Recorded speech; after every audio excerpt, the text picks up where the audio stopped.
In this video, we're going to review the Panasonic ZS70 TZ90 Super Zoom Compact Camera, coming right up.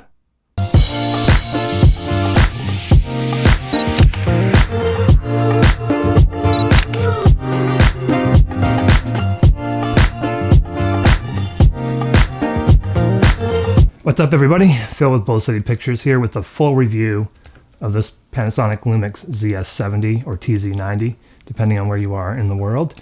I did a first look, and I'll link to the video up here, up there. Also, I'll put a link in the description. This is a compact super zoom camera. It's got a 30x zoom, which is basically the equivalent, 24 to 720 millimeter equivalent in photos. And then if you're in video shooting 4K, there's a bit of a crop. So it's 35 to 1050 millimeters, which is incredible. It features image stabilization, which is pretty good. We'll get into that. Just a quick walk around the camera. We kind of did this on the first look, but just the camera does, or the lens does extend when you turn it on. You've got your regular mode dials here, your video record button, on and off button, and your zoom, telephoto and wide. You've got your charging port and HDMI port here around the corner. In the back, you've got your screen, which does flip out. It's a 3-inch screen, pretty good. On the side, just got some badging and place to put your strap. And then you can see on the front, you've got the lens, which does protrude. You can see it's a Leica branded lens, pretty good.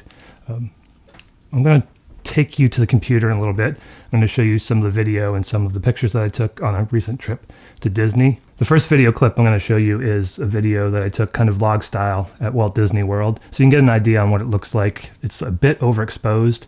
I'm going to leave the audio in. The audio comes from the onboard microphone. You can see I've got a windscreen or a dead cat on here to kind of help with the wind noise, and you'll hear how that helps, and you'll hear the microphone. So all of the video is completely unedited. All the photos are completely unedited, just JPEGs out of the camera. And the sound, again, is completely unedited. So you're basically getting, everything that you see is going to be raw from the camera. So I'll take you over to the computer where we'll look at the first video clip, and then a few more video clips, and then 4 or so photographs. There we go. We're at the TTC. Quick pit stop before we get onto the bus. There's Lena. And it's bright out. And we're going to walk over. Right. We're walking over to the boat. If the sun stays in, this will actually be exposed okay. But we're hopping on the boat, and then we're going to go have some lunch. I'm kind of upset. And here's a video we took from the monorail, just to give you an idea on what it looks like with proper exposure. You can see the motion. The image stabilization looks pretty good. I didn't notice any jumps here. We'll see if we see any of those jumps or jitters. Maybe a slight jitter there. But overall, the video looks pretty good. This is 4K video, 30p. And here we are coming into the Magic Kingdom. We caught a parade. It seems like we always catch a parade as we enter the Magic Kingdom. But you can see a little bit about the exposure here. And this is at f8, which is as high as it will go. The exposure looks good on the performers, but if you look in the sky is blown out. And as you saw in that first clip, only going up to f8 or down to f8 for the aperture can present a problem on a bright day. It wasn't overly bright, but bright enough to make that video look overexposed. And then here's a good exposure. And all of these videos, when you're hearing the audio, these are the mics that were on board. So this is an onboard microphone. I like it. It looks pretty good. We should have done something like that. Bias looks pretty good. Video looks good. Focus looks good. Here's one in low light. It's a small world. You can see that there are issues with the focus. This was set to ISO 6400. And as you look and see, you'll see that it definitely has a hard time focusing. And you can see the grain in the video if you're paying attention. It looks pretty grainy. But focus is a big issue here in low light. I found that to be consistent. So I'm going to show you a few pictures we took here. We'll zoom in on those pictures and show you how they look. This is of the Magic Kingdom, and this is zooming into 300%, so you can look at that. This is straight out of the camera, as they all are. This is just a poster from the queue of the Shrek ride at Universal. So again, you can see how that one looks. Here's one of the transformers with the sky a bit blown up, but you can see the colors and clarities of the photos here. And here's one just of a fish. Photos look pretty good, actually, much better than you get with a camera, and the zoom range is just amazing. So that's the video and some of the pictures that I took on a trip to Disney World as a camera.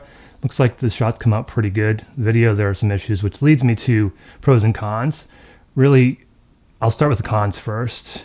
It can only go down to f8. The aperture can only go down to f8. So when you're shooting video, you can see on that first clip, it was overexposed. If you're getting a semi-bright day, at f8, it's not going to be enough to close that aperture. If you want to shoot, let's say at 30p, you should be using a 60-second or 1/60th of a second shutter. You're not able to do that. Some of the video might look jerky because I had to actually jump that shutter speed up to 1/200th in some cases, or 1/250th, because the aperture wouldn't close down. The autofocus is slow, and you can see that in the, it's a small world video. It's slow in low light. The video quality in low light, I wouldn't expect it to be great. It's not. You could see from that one sample that it was pretty grainy. The IS is good, but it does have jitters, and I saw this in my initial first look as well. And you can go back and look at that, but you can see it in a couple of spots where it's kind of just jumps. The IS jumps. It doesn't really know what to do, especially when you're zoomed out. But again, at 720 millimeters for photos or 1050 in 4K video, you can't expect it to be perfect, I guess is what I would say. So you have to figure out if that's something that's going to be a deal breaker for you. One of the things that aggravated me is this video record button, for whatever reason, doesn't seem to work the first time or every time. You kind of have to press and hold and just make sure that on the back you see that video light. And that got me a couple of clips I thought I was recording. I was not recording. Those are the major cons that I've come up with. The pros, it's got a great zoom range. It's 30x zoom. I've mentioned that a couple of times.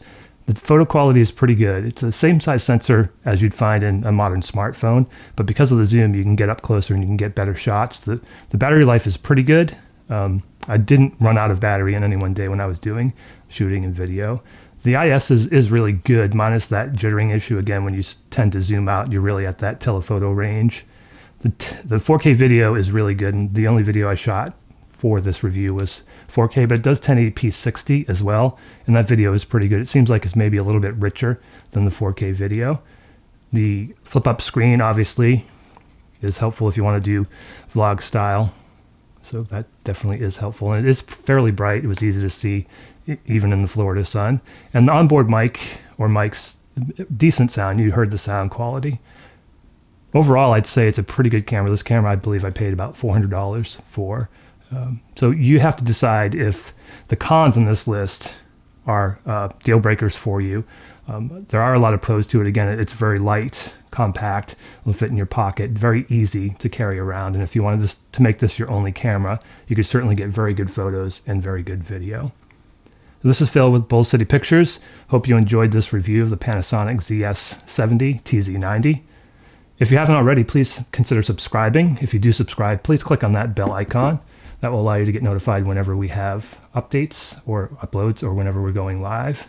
Thanks again for watching this video, and we'll see you again in the next one.